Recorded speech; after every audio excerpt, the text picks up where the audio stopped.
السلام علیکم دوستانو، امید لرم چې ټول به روغ جوړ یئ. دوستانو، تاسو سره یو ډیر دردونکی خبر شریکوم چې د پښتونخوا په چکدره علاقه کې یو بله 2 کلنه ګلالۍ ماشومه حریم شاه سره زیاتې شوې او د هغې تشدد شوی لاش پیدا شوی دی.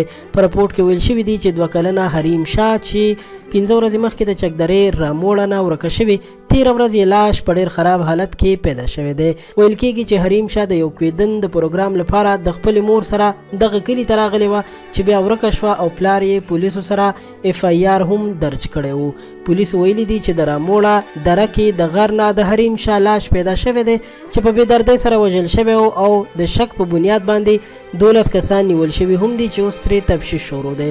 د وړې حریم شاه د قتل او مړي پیدا کېدو نه پس خلکو احتجاج کړی او د چکدرې بازار کې په خپل احتجاج کې ویلي دي چې په 3 ورځو کې دې 1000 تر 1000 قاتلان ونیول شي او که ونه نیول شول نو موږ به د اسلام آباد اړخ ته جلوس وباسو او احتجاج به وکړو. په احتجاج کې دا هم ویل شوي دي چې هیڅ یو وکیل به د مجرمانو وکالت نه کوي او مجرمانو ته به سزا ورکولو لپاره موږ تر اخري حده پورې ځو. پولیسو ویلي چې اوس مهال 12 کسان د شک په بنیاد نیول شوي دي او 1000 تر 1000 به اخري مجرمانو ته هم ورسیږو. ډیرو خلکو دوی سره خپل غمرازي شریکه کړې او موږ ټول وایو چې دا ډیر ظلم شوی.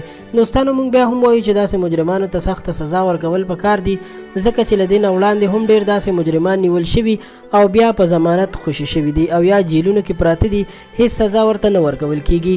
که یو څو کسانو ته داسې سخته سزا ورکړل شي نو بیا به هیڅکله هم څوک جرأت نه کوي چې د چا خور لور او یا داسې کاکۍ ته په بد نظر وګوري. خو افسوس چې دلته د سرعام پانسۍ قانون نشته او هر ورځ داسې نوي واقعات مخې ته راځي.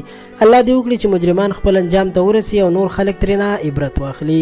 د ویډیو د کتلو مو مننه کوم. خان کلیک چینل در سره سبسکرایب کړئ چې په آینده کې تاسو زموږ د هرې نوې راتلونکې ویډیو نه خبر وساتل شئ. تر بیا د لوی الله په امان.